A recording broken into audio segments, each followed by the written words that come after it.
إن الحمد لله أحمده وأستعينه وأستغفره وأؤمن به وأتوكل عليه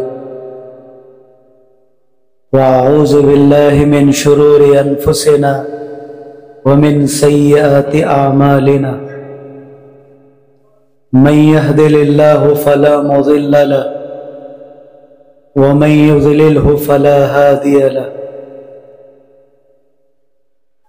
وأشهد أن لا إله إلا الله وحده لا شريك له وأشهد أن سيدنا ومولانا محمدا عبده ورسوله أما بعد فأعوذ بالله من الشيطان الرجيم بسم الله الرحمن الرحيم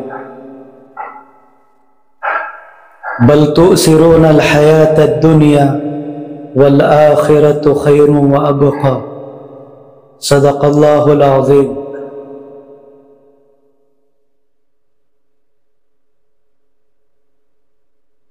وقال النبي صلى الله عليه وسلم مثلي ومثل ما بعثني الله كمثل غيث أو كما قال صلى الله تعالى عليه وسلم.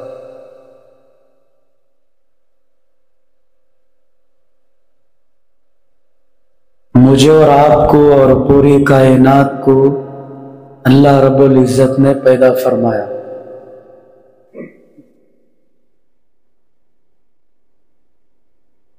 ہر انسان کے پیچھے اللہ نے ضروریات لگائے.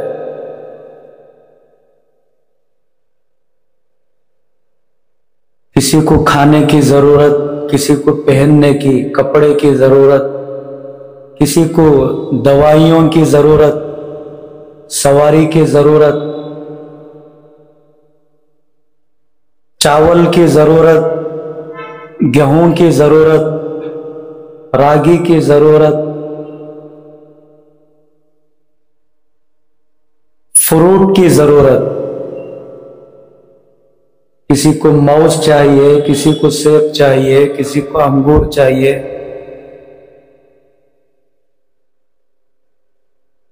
جب اس آدمی کے پاس وہ چیز آتی ہے تو وہ اپنی ضرورت پوری بھی کرتا ہے اور اس سے پیسہ بھی کماتا ہے.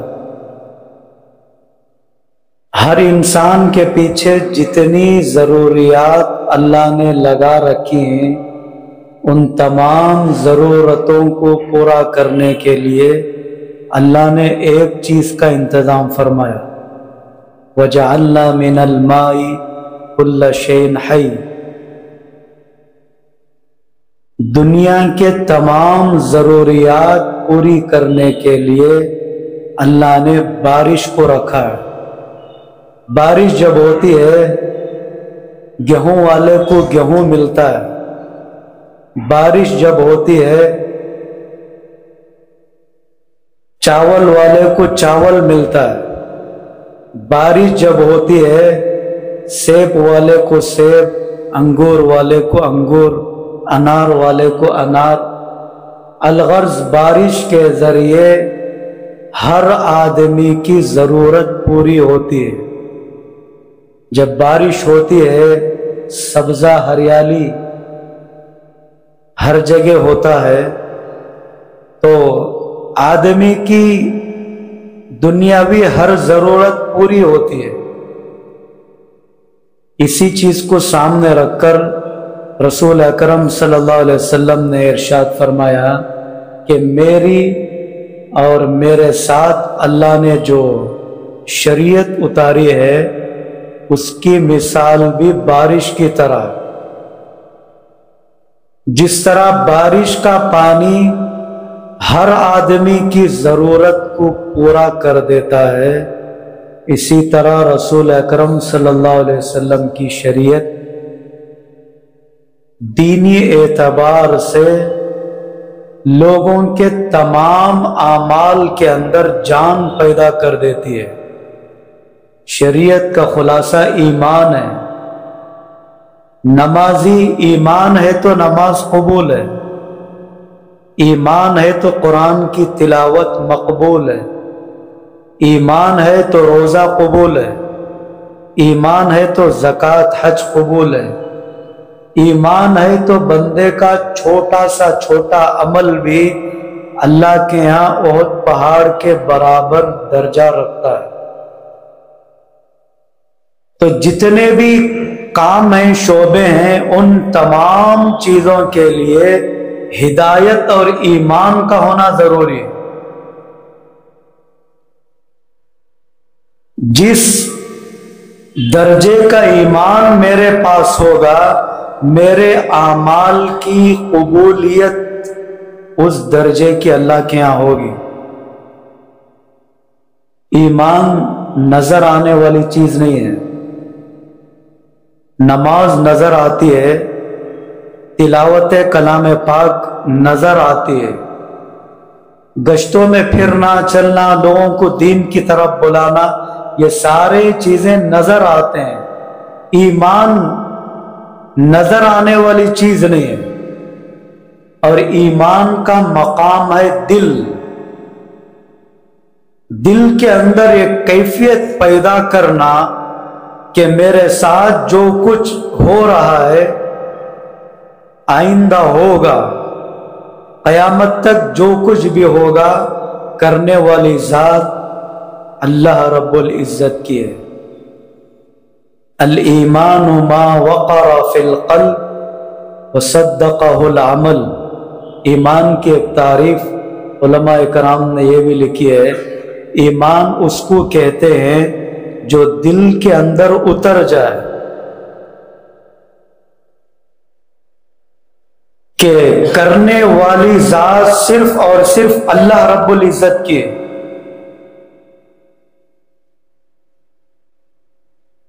کتابوں میں واقعہ لکھا ہوا ہے، شیطان ایک عابد کے پاس، عبادت گزار کے پاس آیا، کہنے لگا کہ تم تو بہت عبادت کرنے والے، اللہ کو منوانے والے، اللہ کو راضی کرنے والے، ذرا یہ بتاؤ کہ ایک انڈا، چھوٹا سا انڈا، کیا اللہ کے پاس اتنی طاقت ہے کہ اس انڈے کے اندر ساتوں زمین ساتوں آسمان کو سما دے؟ ساتوں آسمان ساتوں زمین کو ایک انڈے کے اندر رکھ کر پیک کر دے کہ اللہ میں اتنی طاقت ہے؟ اب وہ تھا عابد، علم تو نہیں تھا، کہنے لگا کہ تو مشکل لگ رہا ہے۔ ایک عالم کے پاس پہنچا، یہی سوال کیا۔ عالم صاحب کہنے لگے کہ تم تو انڈے کی بات کرتے ہو، مرغی کے انڈے کی، اللہ اگر چاہے تو کبوتر کے انڈے میں بھی ساتوں آسمان ساتوں زمین کو بند کر سکتے ہیں۔ اللہ کی ذات بہت پاورفل ہے۔ الرحمن علی العرش استوى، اللہ فرماتے ہیں کہ عرش پر مستوی ہے، ساتوں آسمان کے اوپر اللہ نے عرش بنا رکھا ہے۔ اسی کلام پاک کے اندر اللہ فرماتے ہیں نحن اقرب الیہ من حبل الورید، شہرک سے بھی زیادہ ہم تمہارے قریب ہیں۔ اس سے بھی آگے بڑھ کر اللہ فرماتے ہیں وحصل ما فی الصدور، قیامت کے دن جب تم آؤ گے تو تمہارے تمام اعمال ہم تمہارے سامنے پیش کریں گے، ساتھ میں تمہارے دل کا وہ خیال جس کا اظہار تم نے اپنی بیوی کے سامنے بھی نہیں کیا۔ دل میں خیال آیا، اس خیال کو دوستوں کے سامنے بھی نہیں بتایا، دل ہی دل میں رکھ لیا اور اس خیال پر عمل بھی نہیں کیا، بس دل میں خیال لائے اور ایسے ہی خاموش رہ گئے۔ اللہ فرماتے ہیں اس خیال کو بھی ہم آشکارا کریں گے۔ اللہ کی ذات اتنی پاورفل ہے، ہم سوچ نہیں سکتے۔ اللہ اتنی طاقت کے مالک ہے، اور اللہ کی طاقت گھٹنے والی نہیں ہے۔ اللہ رب العزت ہمیشہ سے ہیں، ہمیشہ رہیں گے۔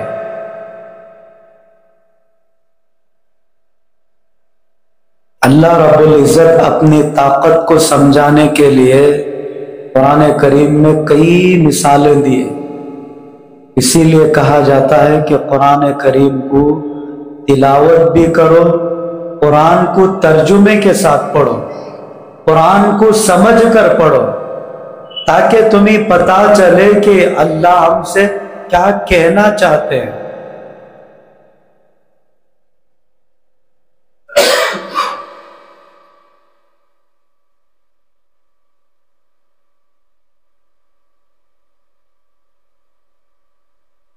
تو قرآن شریف اللہ رب العزت کی ایک بہترین کتاب ہے۔ قرآن کے اندر اللہ فرماتے ہیں فَارْجِعِ الْبَصَرَ هَلْ تَرَى مِنْ فُطُورٍ ثُمَّ ارْجِعِ الْبَصَرَ كَرَّتَيْنِ يَنْقَلِبُ إِلَيْكَ الْبَصَرُ خَاسِئًا وَهُوَ حَسِيرٌ۔ اللہ فرماتے ہیں آسمان کو دیکھو، کہیں پھٹن ہے، کہیں سے آسمان ٹوٹا ہوا نظر آتا، کہیں سے آسمان گرا ہوا نظر آتا۔ آسمان کو دیکھ کر میری قدرت کو پہچانو کہ ایک بھی پلر میں نے نہیں بنایا اور آسمان کو میں نے ایسے ہی کھڑا رکھا ہے۔ ان اللہ یمسک السماوات والارض ان تزولا، آسمان اور زمین کو ایک دوسرے سے ملنے سے میں نے روکے رکھا، کھڑا رکھا۔ قل ارأیتم ان جعل اللہ علیکم اللیل سرمدا الی یوم القیامہ من الہ غیر اللہ یأتیکم بضیاء۔ اللہ فرماتے ہیں اگر میں رات ہی رات رکھ دوں، ہے کوئی جو رات کو پھاڑ کر دن کی روشنی لا سکے؟ اگر میں ہمیشہ دن ہی دن رکھ دوں تو ہے کوئی جو اس دن کو ڈھلا کر رات لا سکے؟ اس اللہ کی ہم عبادت کرنا، اس رب کو پہچاننا۔ اللہ کو پہچانیں گے، اللہ کا خوف دل کے اندر آئے گا تو آدمی عمل پر کھڑے گا۔ ایمان جتنا مضبوط ہوگا عمل میں اتنی جان پیدا ہوگی۔ مضبوط ایمان مقبول عبادت کو کھینچتا ہے۔ جتنا ایمان مضبوط ہوگا اعمال کے اندر اتنی جان پیدا ہوگی، اعمال کے دوران اللہ کا استحضار اتنا نصیب ہوگا۔ اعمال کے اندر سب سے اہم ترین عمل وہ ہے فرض نماز۔ کسی بھی حالت میں میری نماز نہ چھوٹے۔ نماز کسی بھی حالت میں اللہ نے معاف نہیں رکھا۔ بیمار ہیں، کھڑ نہیں سکتے، بیٹھ کر پڑھو، بیٹھ نہیں سکتے، لیٹ کر پڑھو، لیٹ کر بھی پڑھنے نہیں ہو رہا ہے، اشارے سے نماز ادا کرو، لیکن نماز معافی نہیں ہے۔ عمر بن خطاب رضی اللہ عنہ 3 جگہ ان کو خنجر لگا فجر کی نماز میں، تیسرا خنجر ناف کے نیچے لگا۔ وہ اتنا گہرا تھا کہ خنجر لگنے کے بعد حضرت کو گھر لے کر آیا گیا، حکیم صاحب آئے، دودھ پلائے۔ دودھ جب ڈالا گیا تو وہ دودھ ناف کے نیچے جو زخم لگا تھا وہاں سے دودھ باہر آ گیا۔ بچنے کی کوئی امید نہیں۔ اس زمانے میں سرجری نہیں تھی، آپریشن نہیں تھا۔ حضرت عمر رضی اللہ عنہ کو بھی یقین ہو گیا کہ اب میں چند لمحوں کا مہمان ہوں۔ بے ہوشی طاری ہوتی تھی بار بار، خون زیادہ بہنے کی وجہ سے۔ اس کے باوجود جب نماز کے بارے میں حضرت کو کہا جاتا تو فوراً ہوش میں آ جاتے اور کہتے تھے ہاں ہاں نماز پڑھنا ضروری ہے، فرض ہے، جو نماز نہ پڑھے اس کا دین میں کوئی حصہ ہے ہی نہیں۔ ایسی حالت میں بھی نماز نہیں چھوڑے۔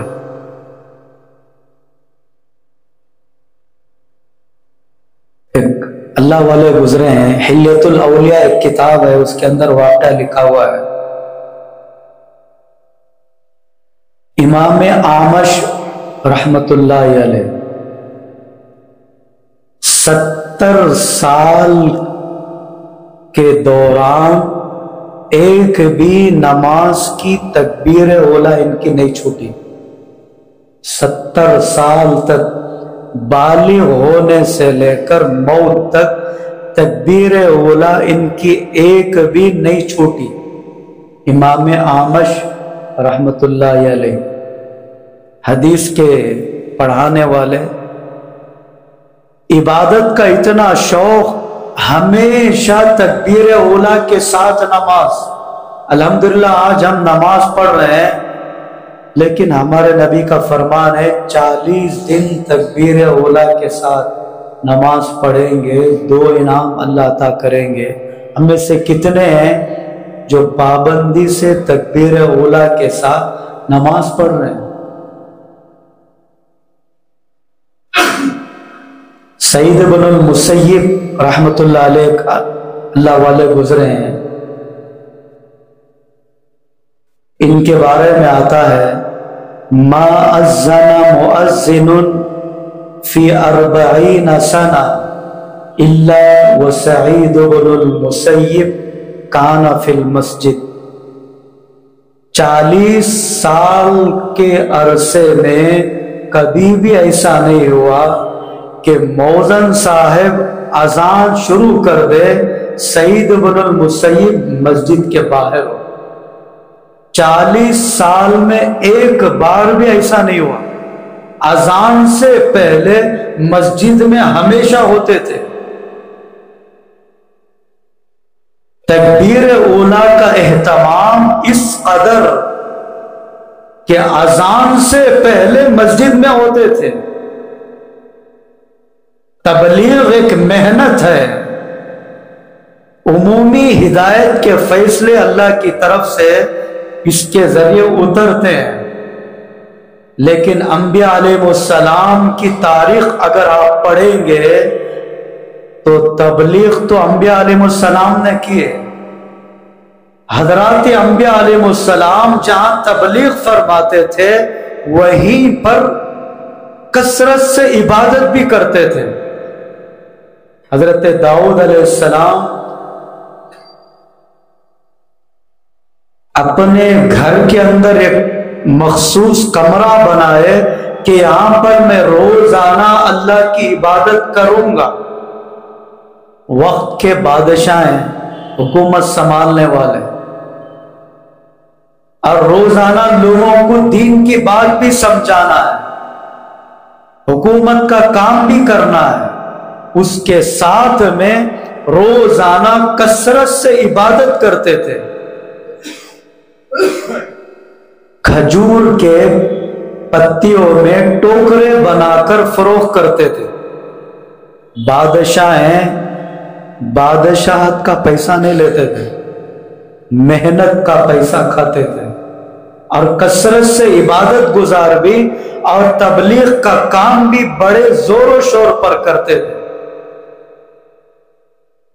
ایک نبی گزرے حضرت شعیب علیہ السلام،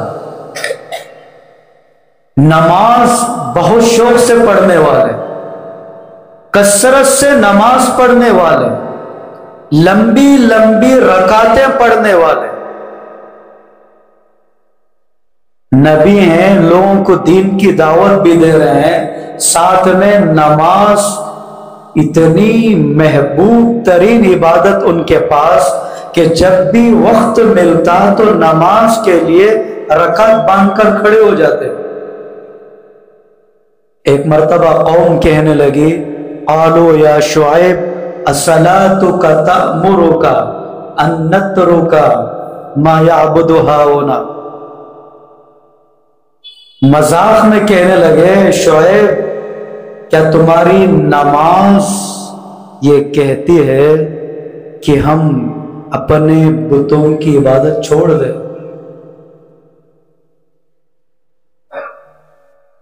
اور ہمارے نبی، ہم نے فضائل اعمال میں بھی آپ سنتے ہیں کہ ایک مرتبہ اللہ کے نبی سے ایک آدمی ملنے کے لیے آئے تو ہمارے نبی نماز کی نیت باندھے سورۃ البقرہ شروع کی۔ ان کا گمان تھا سورۃ البقرہ ختم ہوگا تو ہمارے نبی رکوع فرمائیں گے۔ سورۃ البقرہ 2.5 پارہ ہے، سورۃ البقرہ مکمل، سورۃ آل عمران شروع فرمائی، سورۃ النساء شروع فرمائی، سورۃ المائدہ شروع فرمائی، سورۃ المائدہ تک 6 پارے ہوتے ہیں۔ سورۃ المائدہ پر آپ نے رکوع فرمایا۔ فرض نماز درمیانی پڑھایا کرتے تھے، لیکن انفرادی وقت میں لمبی لمبی رکعتیں پڑھتے تھے۔ آج ہمارا ایمان اتنا کمزور ہے کہ نماز میں ہمیں دل نہیں لگتا، نفل تو دور کی بات، فرض نماز میں بھی دل نہیں لگتا۔ اکثر ہمارے ساتھی فجر کی پہلی رکعت میں مسبوق ہو جاتے ہیں، مطلب پہلی رکعت چھوٹ جاتی ہے، لمبی رکعت پڑھاتے ہیں، اس لیے نماز کھڑی ہونے کے ٹائم پر آتے ہیں، سنت پڑھتے ہیں اطمینان سے، جب دوسری رکعت امام صاحب کھڑتے ہیں تب نماز میں شامل ہوتے ہیں۔ ہمارے نبی کا فرمان عالی ہے،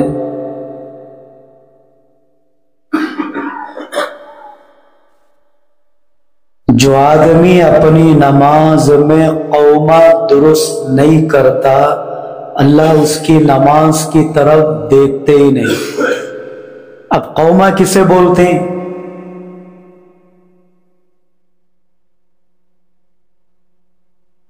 دنیا کا کوئی بھی کام، کارپینٹرنگ اگر کرنا ہے ٹریننگ لینا ضروری۔ صرف کارپینٹر کے چیزاں خرید لے کو آگا، تمہیں بلڈنگ بنا رہے ہیں، آپ کو بولا میں تمہارا پورا کام کر دو تم، تو کیا ہمیں اسے کام دے آلتی؟ سکو نہیں ہے انہیں۔ دنیا کا چھوٹا سا چھوٹا کام بھی سیکھنا پڑتا ہے، اور اتنی اہم عبادت جس کے بارے میں ہمارے نبی کا فرمان ہے، مسلمان اور غیر کے درمیان فرق کرنے والی چیز نماز ہے، اور اس کے بارے میں ہم اتنے غافل کہ نماز کے فرائض تک معلوم نہیں، نماز کے واجبات نہیں معلوم، نماز کا طریقہ نہیں معلوم۔ درود شریف، اتحیات، دعائے معصورہ، دعائے قنوت تک یاد نہیں، اور ہم نماز پر نماز پڑھ رہے ہیں۔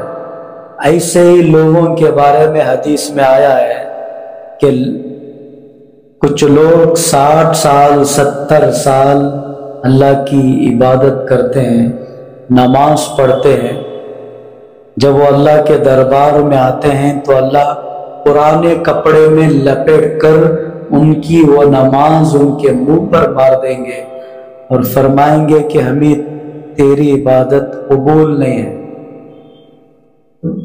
جیسا کرنا تھا ویسا نہیں کیے، سیکھے نہیں، اپنی طرف سے پڑھ رہے ہیں۔ تو نماز سیکھنے کی چیز ہے۔ آپ نماز پڑھنا ہے، علم کا ہونا ضروری، سنت کے مطابق تجارت کرنا ہے، علم کا ہونا ضروری، نکاح کر رہے ہیں اور اس نکاح کے ذریعے ہماری نیت ہے کہ میرا اللہ مجھ سے راضی ہو جائے، علم کا ہونا ضروری، اللہ کی مرضیات کے مطابق زندگی گزارنا چاہتے ہیں، علم کا ہونا ضروری۔ نماز صحیح ہونے کے لیے نماز سے پہلے پاکی حاصل کرنا ضروری ہے، چھوٹی ناپاکی، بڑی ناپاکی، وضو کرنا، غسل کرنا، اس کے لیے بھی علم کا ہونا فرض ہے۔ بغیر علم کے کوئی بھی کام نہیں ہو سکتا۔ علم دل کے اندر ہدایت کا نور پیدا کرتا ہے، جہالت دل کے اندر گمراہی پیدا کرتے ہیں۔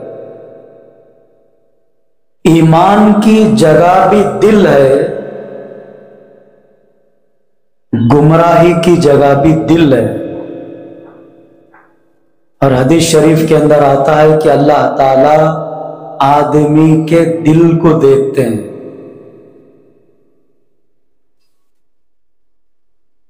ان اللہ تعالی لا ينظر الى صورکم واعمالکم ولكن ينظر الى قلوبکم۔ اللہ تعالیٰ تمہاری صورتوں کو نہیں دیکھتے، تمہارے دل کو دیکھتے ہیں کہ دل کی کیفیت کیا ہے، دل کے اندر کیا رکھے ہیں، دل میں کس کو بسایا ہے، کس کو بٹھایا ہے، دل سے کس کو رب مانتے ہیں۔ عجیب آیت اللہ نے اتاری، افرائیت من اتخذ الہہ ہوا۔ اے اللہ کے نبی، آپ نے ان لوگوں کو دیکھا جو اپنی خواہشات کو اپنا رب مان کر بیٹھے، دل جیسا کہا اس کے مطابق زندگی گزارنے والے، دل کے تقاضوں کے مطابق چلنے والے۔ ان کے بارے میں اللہ فرماتے ہیں گویا انہوں نے اپنی خواہشات کو اپنا رب بنا لیا۔ اور انبیاء علیہ السلام کی محنت کا میدان بھی دل ہوتا تھا، دلوں پر محنت، اور تبلیغ کے اندر بھی دل پر محنت کی جاتی ہے۔ اندر جتنا ایمان آئے گا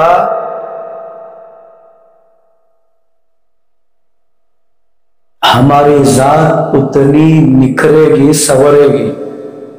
باہر کی محنت اندر کی حالت کو نہیں بدل سکتی۔ آپ ایک موٹر چلانا چاہ رہے ہیں، اسے کرنٹ دیے بغیر ایسے ہی چلانا چاہے نہیں چل سکتی۔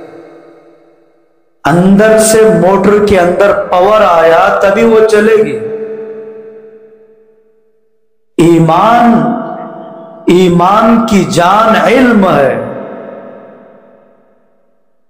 فتنوں سے بچنے کے لیے علم کا ہونا ضروری، اللہ کو پہچاننے کے لیے علم کا ہونا ضروری، رسول اکرم صلی اللہ علیہ وسلم کی سنتوں پر عمل کرنے کے لیے علم کا ہونا ضروری۔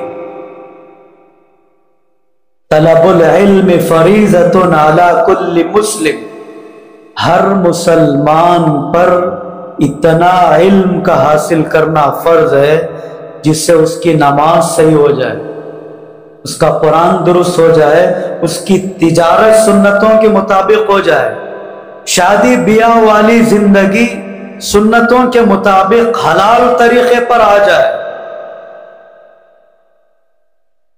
مال کے لین دین کا معاملہ حلال طریقے پر آ جائے، دوستوں سے رشتہ داروں سے جو ملنا ہے حلال طریقے پر ہو جائے، اتنا علم کا حاصل کرنا فرض ہے۔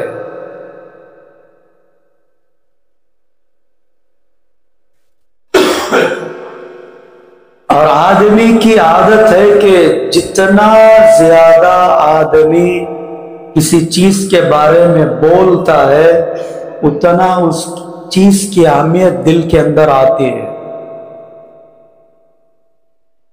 ہر تاجر اپنی تجارت کو مارکیٹ میں فروغ دیتا ہے، اپنی تجارت کے فضائل بولتا ہے، لوگوں سے کہتا ہے کہ میرے پاس فلانا مال ملتا ہے، آپ مجھ سے رابطہ کریں، صبح بھی، شام بھی، دن بھی، رات بھی، ہمیشہ اسی کام میں مشغول۔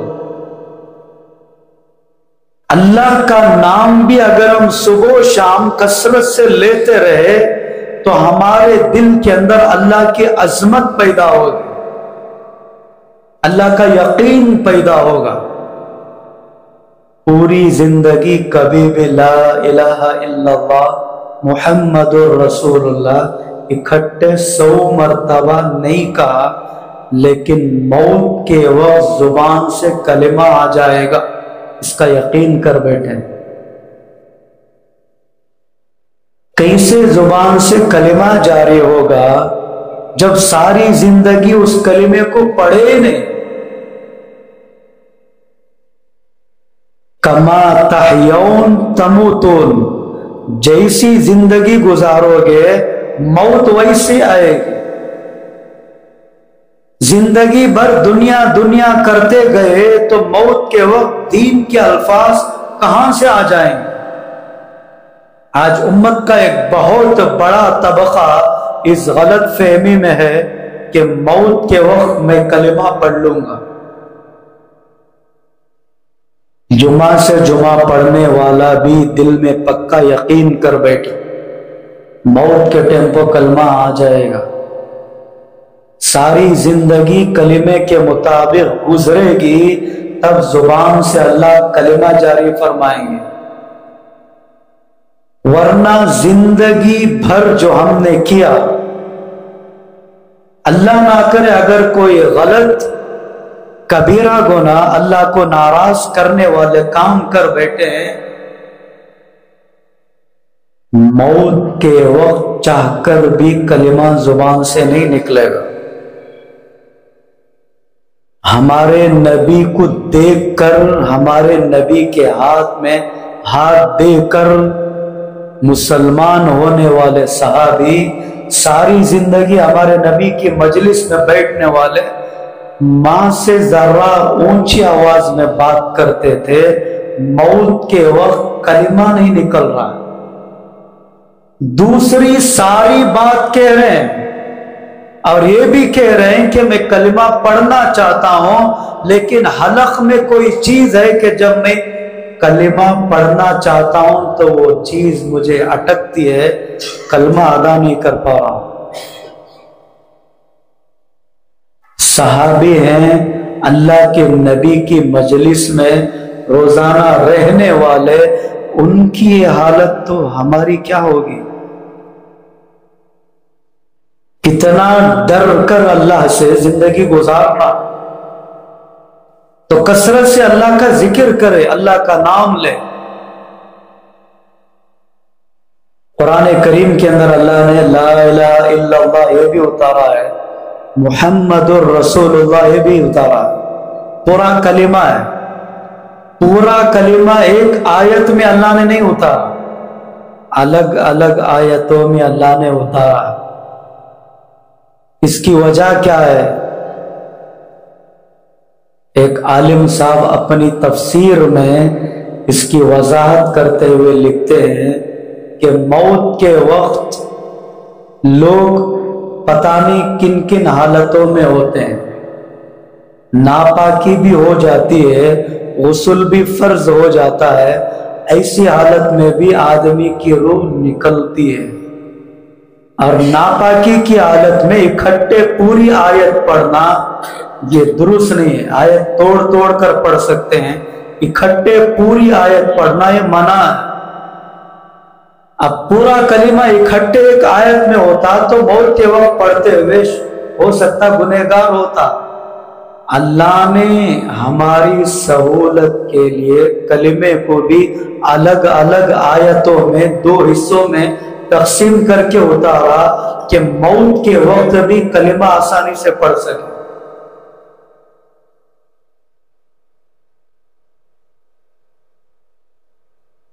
ہم نے ایمان لایا، قرآن پڑھا، نماز پڑھی، ذکر کیا، ماں باپ کی خدمت کی، سود سے بچ کر زندگی گزاری، حلال طریقے پر ہم نے وقت گزارا، تو اس پر اللہ ہمیں نیکیاں عطا فرماتے ہیں۔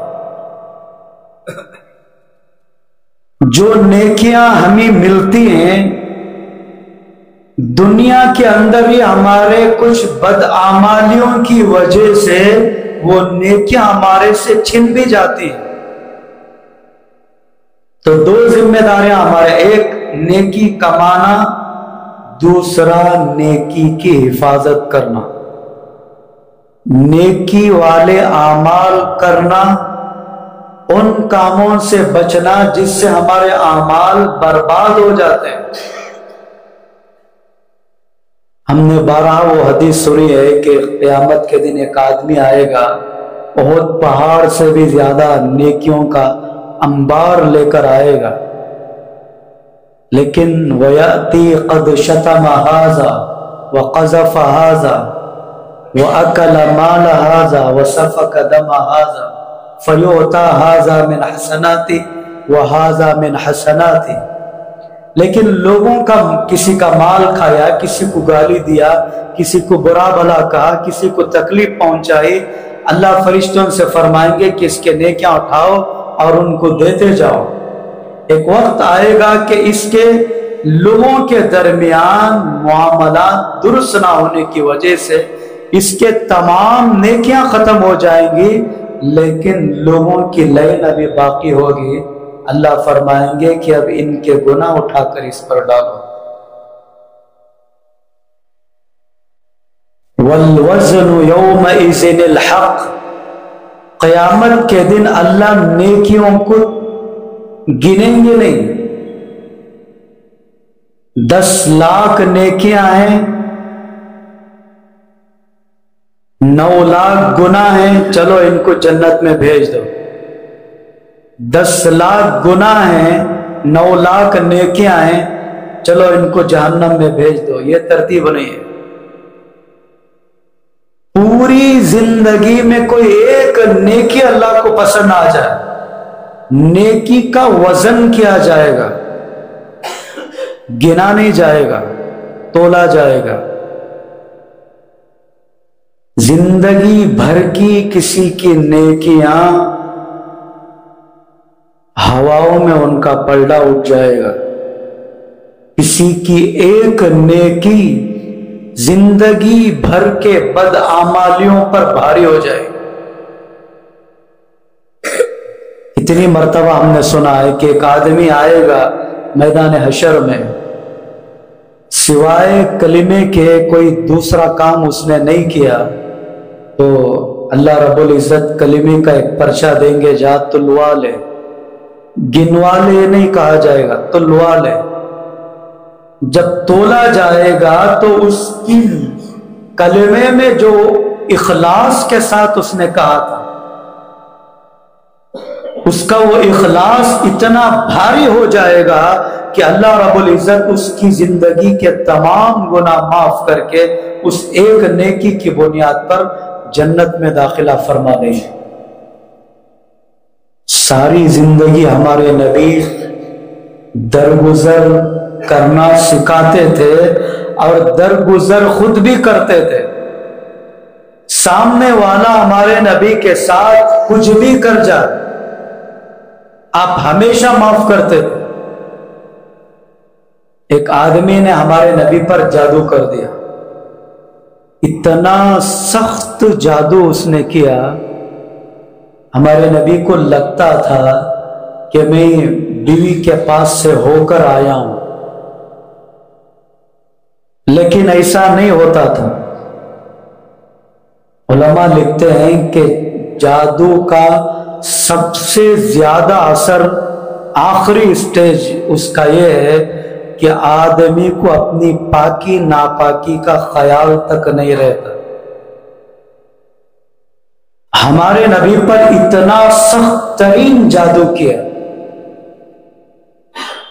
ایک مرتبہ ہمارے نبی آرام فرما رہے ہیں، خواب میں ہمارے نبی نے دیکھا کہ 2 فرشتے آئے، ایک سرہانے کھڑا ہے اور ایک پیر کے پاس کھڑا ہے۔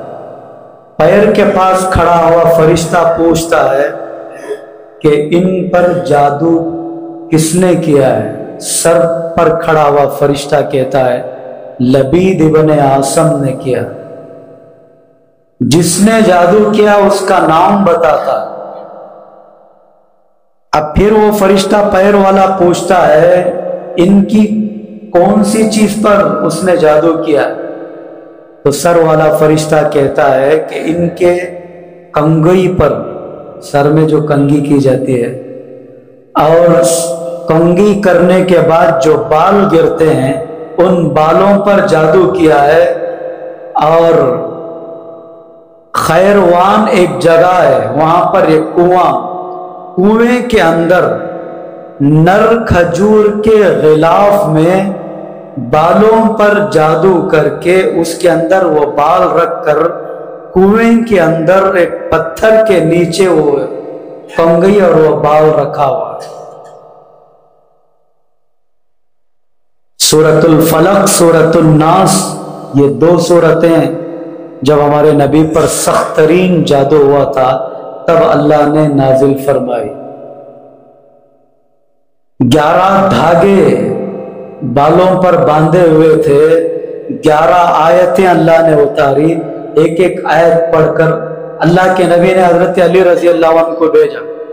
حضرت علی فرماتے ہیں کہ جب میں اس کنویں پر پہنچا تو کنویں کے اطراف میں کھجور کے جو درخت کھڑے تھے ان درختوں پر اتنی وحشت نظر آ رہی تھی کأنہم رؤوس الشیاطین، گویا کہ اس درخت کے وہ جو پتے ہیں وہ پتے نہیں بلکہ شیطان کا سر ہے، اتنی وحشت ان پتوں سے جھلک رہی تھی، اور کنویں کا پانی بالکل لال ہو چکا تھا۔ ان چیزوں کو نکالا گیا اور جیسے بتایا گیا اس کے مطابق اللہ کے نبی نے عمل کیا، جادو ختم ہو گیا۔ حضرت عائشہ صدیقہ رضی اللہ عنہ فرمانے لگی آپ اس کا بدلہ لے لیتے تو اچھا ہوتا۔ ہمارے نبی نے فرمایا نہیں، کبھی بھی میں اس کا بدلہ نہیں لوں گا، وہ اس کے اخلاق تھے، یہ میرے اخلاق ہیں، اس نے میرے ساتھ جو بھی کیا لیکن میں الٹا اس کے ساتھ کچھ بھی نہیں کروں گا۔ یہ اخلاق ہمارے نبی کے۔ آج اگر کوئی رے بول کر ہم سے بات کر دے تو ہمارا پارا 7ویں آسمان پر پہنچ جاتا ہے، ہم اس کے ساتھ بول چال بند کر دیتے ہیں۔ ہمارے نبی کے اخلاق ایسے تھے۔ خیبر اللہ کے نبی پہنچے، خیبر فتح ہو گیا، واپس آ رہے ہیں، واپسی میں ایک یہودی عورت نے ہمارے نبی کو دعوت کی، اس کے اندر ساری بکری بھون کر طبخ میں لے کر آئی اور فرمایا کہ آپ کے لیے میں کھانا تیار کیوں، آپ اسے قبول فرما رہے۔ ہمارے نبی بیٹھے ہیں، ساتھ میں اور صحابہ بھی ہیں۔ بکری کا اگلا ران اللہ کے نبی کو بہت پسند تھا، بڑا گوشت اور منہ سے توڑ توڑ کر کھانے کی ہمارے نبی کی عادت شریفہ۔ تو بکری کا آگے کا بازو اٹھائے کھا رہے ہیں، 1 لقمہ، 2 لقمے، 3 لقمے، چوتھے لقمے پر ہمارے نبی نے وہ گوشت رکھ دیا، عورت کو بلایا اور کہا کہ کیا تم نے اس گوشت میں زہر ملایا؟ وہ عورت کہنے لگی آپ کو کیسے پتا چلا؟ اللہ کے نبی نے فرمایا جو گوشت کا ٹکڑا میں کھا رہا تھا وہ ٹکڑا مجھ سے کہا کہ آپ مجھے مت کھائیے، میرے اندر اس عورت نے زہر ملایا ہے۔ اللہ کے نبی نے پوچھا کہ تو نے کیوں زہر ملایا؟ وہ کہنے لگی کہ میں آپ کے بارے میں سنی تھی، تو آپ سچے ہیں یا جھوٹے ہیں مجھے تو اس کا علم نہیں ہے، میں گوشت میں زہر اس لیے ملائی، اگر آپ سچے ہوں گے تو اللہ تمہیں بتا دے گا، اگر آپ جھوٹے ہوں گے تو یہ گوشت کھا کر آپ مر جائیں گے، لیکن آپ سچے تھے، اللہ نے آپ کو وہ چیز بتا دی، کلمہ پڑھ لیا، مسلمان ہو گئی۔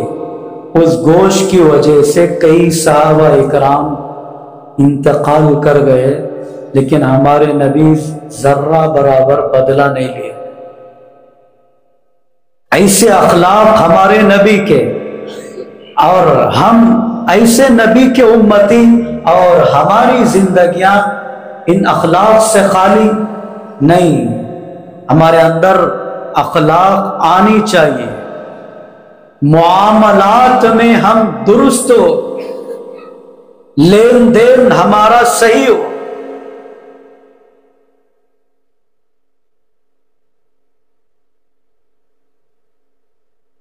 جس کا لین دین بگڑا ہوا قیامت کے دن اس کا کامیاب ہونا مشکل ہے۔ قرض لے لیے، دینے کی کوئی بات نہیں ہے، لوگوں کے ساتھ معاملہ کر رہے ہیں، زبان پکی نہیں ہے۔ ہمارے نبی صلی اللہ علیہ وسلم کی عادت شریفہ تھی، جب بھی کوئی جنازہ ہمارے نبی کی مجلس میں لایا جاتا، سب سے پہلا سوال جس کی میت یہاں رکھی ہوئی ہے یہ کسی کو دینا ہے یہ پوچھتے تھے۔ مجمع میں سے کوئی ایک بھی کہہ دے تاکہ اللہ کے نبی مجھے باقی ہیں، تو ہمارے نبی جنازہ نہیں پڑھاتے تھے، واپس چلے جاتے تھے۔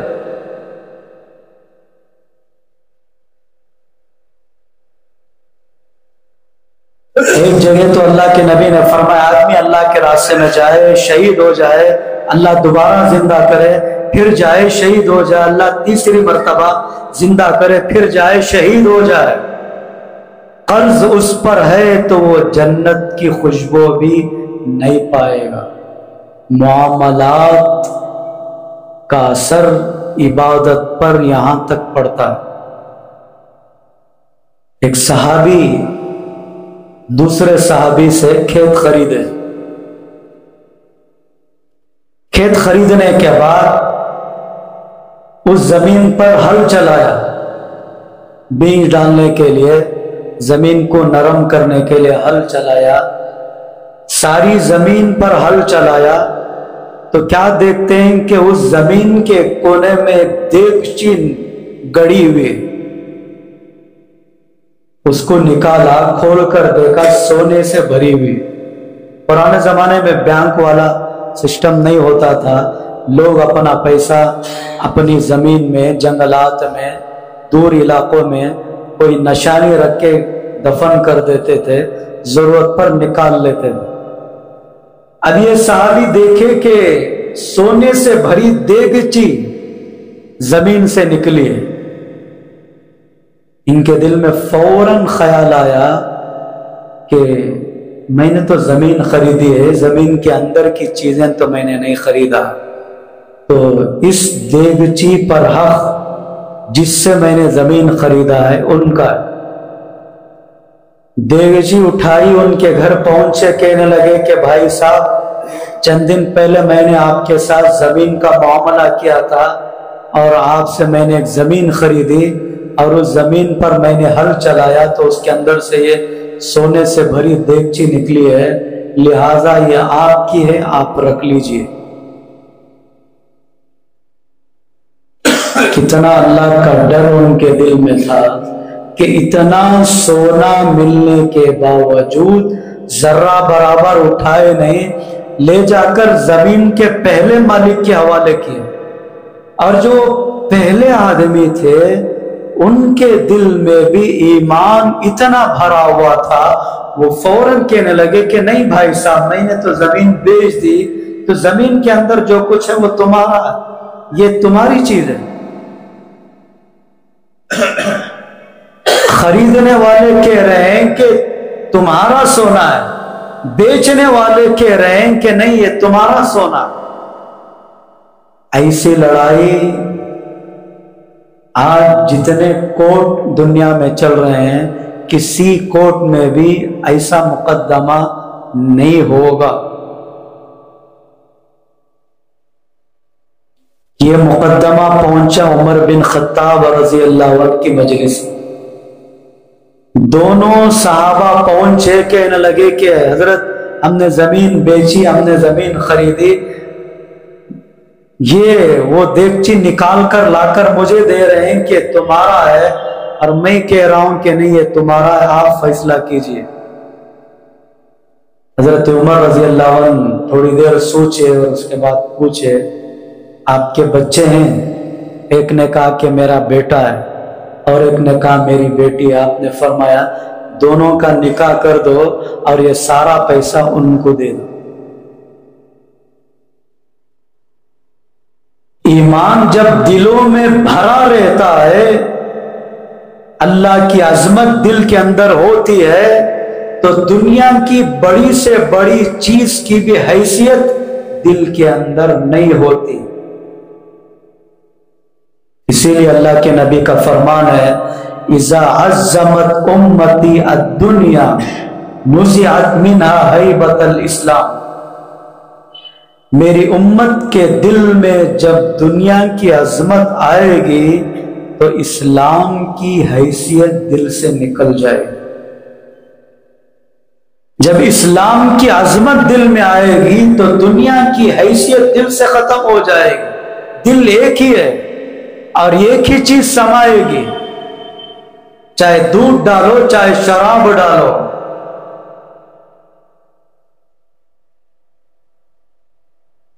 حضرت عمر رضی اللہ عنہ کا زمانہ ہے، ابو عبیدہ بن جراح رضی اللہ عنہ ایک صحابی ہیں، ملک شام کا ان کو گورنر بنائے حضرت عمر رضی اللہ عنہ۔ ملک شام اس زمانے کے اندر بہت ہی مالدار ملک، دنیا بھر کا ساز و سامان اس ملک کے اندر۔ ایک مرتبہ حضرت عمر رضی اللہ عنہ دورے پر نکلے، نگرانی کرنے کے لیے، معائنہ کرنے کے لیے، جائزہ لینے کے لیے کہ ہمارے حکام، ہمارے میئر، ہمارے سی ایم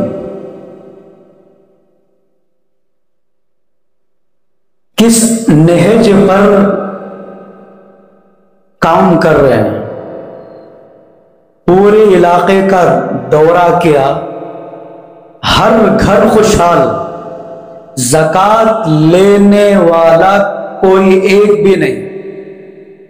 پورے ملک کے اندر ہر آدمی کی خود کی تجارت، ہر آدمی زکوٰۃ دینے والا، ہر آدمی مالدار۔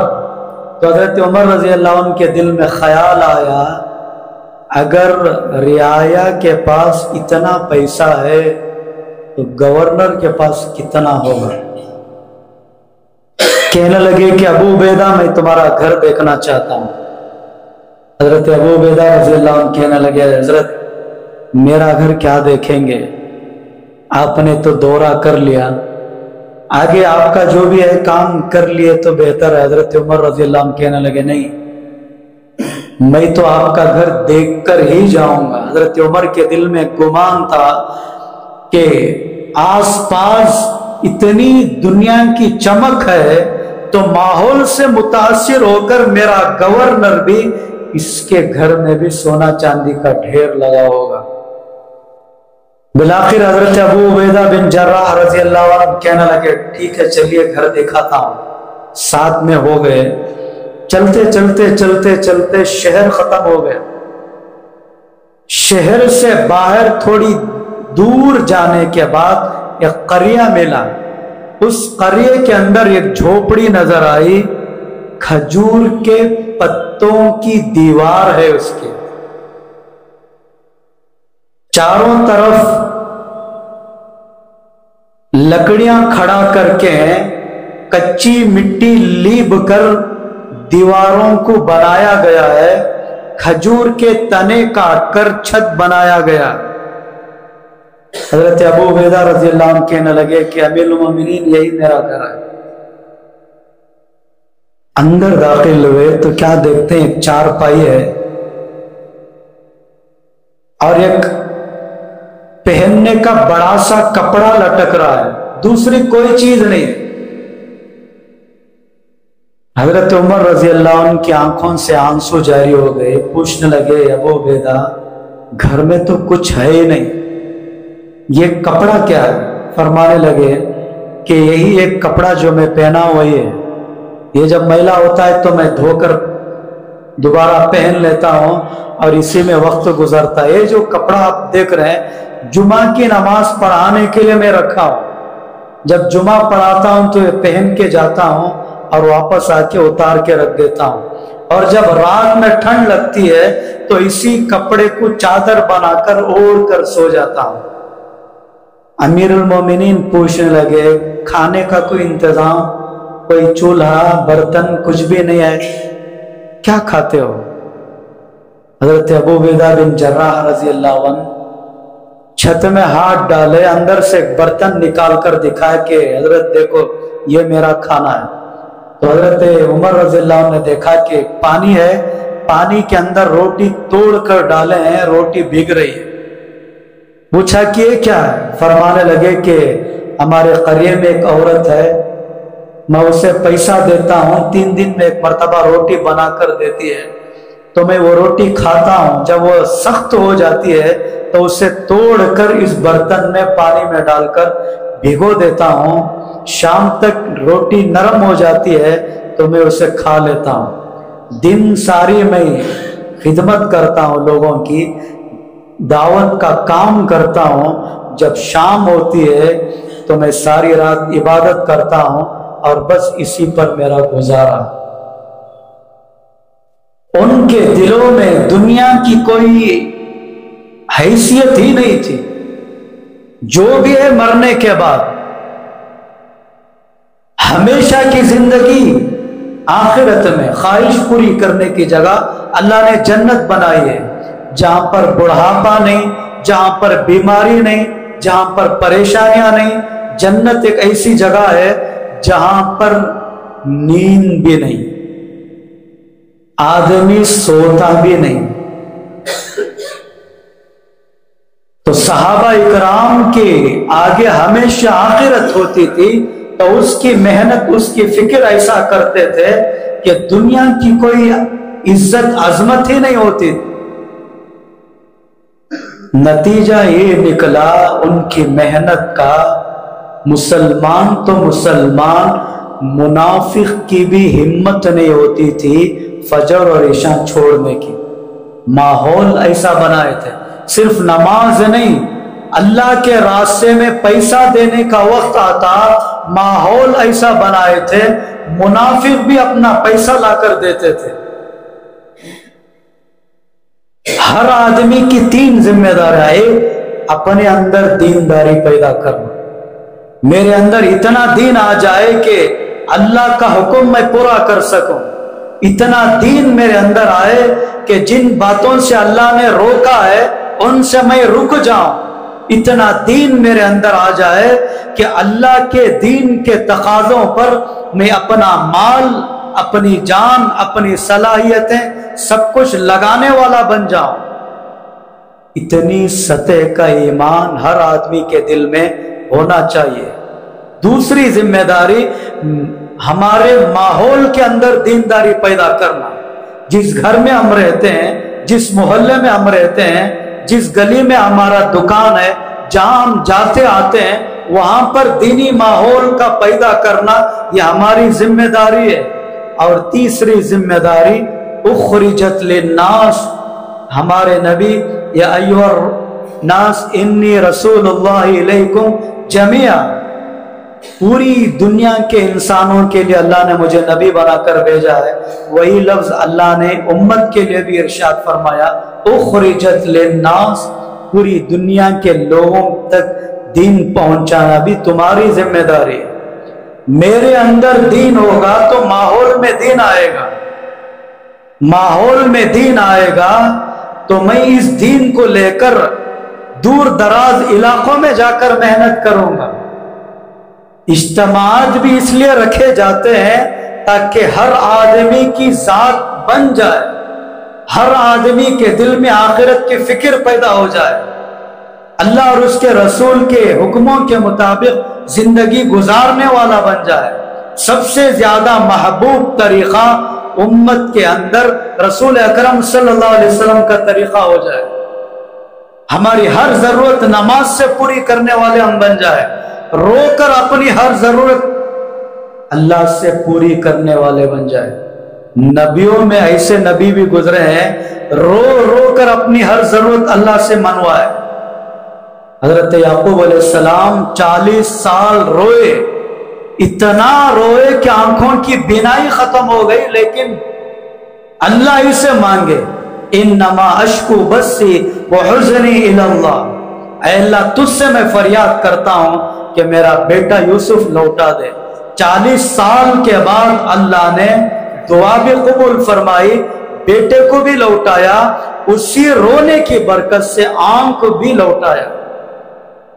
تو امت کے اندر رونے کا جذبہ پیدا ہو جائے، عورتوں میں حیا کا ماحول پیدا ہو جائے، چیٹیوں اور فنڈوں سے عورتیں ہماری بچ جائے، ہمارے بچے مکتب سے جڑ جائے، اس کے لیے اجتماعات ہوتا ہے، عمومی مجمع کو لے کر آیا جاتا ہے اور ان کے آگے اللہ رسول کی باتیں رکھی جاتی ہیں تاکہ امت کے عام طبقے کے اندر دینی ماحول، دینی مزاج آئے، مسجدوں سے تعلق جڑ جائے، ہر ضرورت مسجد سے پوری ہوگی اس کا یقین امت کے اندر آ جائے، اس کے لیے اجتماع ہوتا ہے۔ الحمدللہ اس مرتبہ کا کولار ضلع کا، چکبالا پور ضلع کا اجتماع آپ کے ملباگل شہر میں طے ہوا ہے، کتنی خوش نصیبی والی بات ہے۔ آپ اللہ کے مہمانوں کے میزبان ہیں، آپ کے شہر میں اجتماع ہو رہا ہے تو ہر آدمی کی محنت لگنی چاہیے اجتماع کو کامیاب بنانے کے لیے، اجتماع کو قبول کروانے کے لیے، اجتماع کے اندر ایک بڑا مجمع لے کر آنے کے لیے ہر آدمی کی جان، مال، وقت لگنا ضروری ہے۔ لوگ چکبالا پور سے آئیں گے، گڑی بنڈے سے آئیں گے، باگے پلی سے آئیں گے، دور دراز کے علاقوں سے آئیں گے، آپ کی ذمہ داری ہے کہ آپ اجتماع کو سجائے، لوگوں سے اجتماع کو بھرے، لوگوں کے اندر اللہ رسول کی باتیں سننے کا شوق پیدا کرے۔ ابھی اجتماع کے لیے کئی دن باقی ہیں تو ہماری ذمہ داری بنتی ہے کہ ہم قریوں میں، دیہاتوں میں جماعتوں کی شکل میں جائے، ہر گھر تک اجتماع کی بات پہنچائے، کامیابی کے لیے دعائیں بھی کرے، روزے بھی رکھے، اس کے علاوہ ہر گھر، ہر فرد تک بات پہنچائے کہ ہمارے ملباگل شہر میں اجتماع ہونے جا رہا ہے، لہذا آپ سب آئے، دین کی باتیں ہوں گی، اللہ کے ولیوں کی باتیں ہوں گی، آخرت کی یاد کی باتیں ہوں گی، اس لیے آئے۔ تو ذمہ داری ہماری بڑھ جاتی ہے۔ ہمارے گھر میں شادی ہے تو محلے والے فکر نہیں کرتے، ہمیں خود فکر کرنا، تو ہمارے شہر میں اجتماع ہے تو فکر ہمیں کرنا، اجتماع سے پہلے ہر آدمی کا چلہ لگ جانا، 40 دن اللہ کے راستے میں جا کر گھر گھر، محلہ محلہ، بستی بستی محنت کرنا کہ جو بندے نمازوں سے دور ہیں، اعمال سے دور ہیں، فکر آخرت سے دور ہیں، پاکی ناپاکی کا بھی خیال نہیں ہے، ایسے بندوں کو اللہ سے جوڑے۔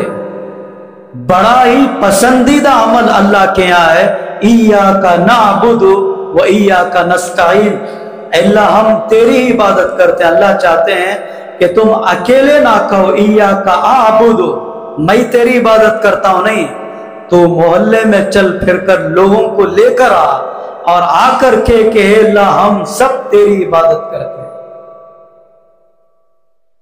دین کی محنت کرنے والا اللہ کو بڑا پسند ہے۔ خوش نصیب ہیں وہ لوگ جن کی جان، جن کا مال اللہ قبول کر لیے۔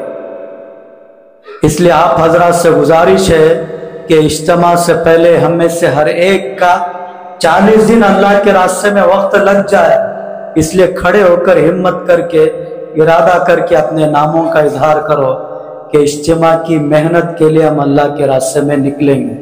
بولو بھی کون کون نکلیں گے؟ ترتیب انشاءاللہ مشورے سے بنے گی، جو ترتیب بنے گی اس کے مطابق انشاءاللہ جماعت نکلے گی۔ ارادہ کرو کہ ہم اللہ کے راستے میں نکلیں گے، بولو بھی۔ جن کا نام پہلے سے بھی آ رہا تھا، بار بار لکھا رہے تھے، اب ہمیں نکلنے کا ہے، لکھانا کہیں کو نہیں۔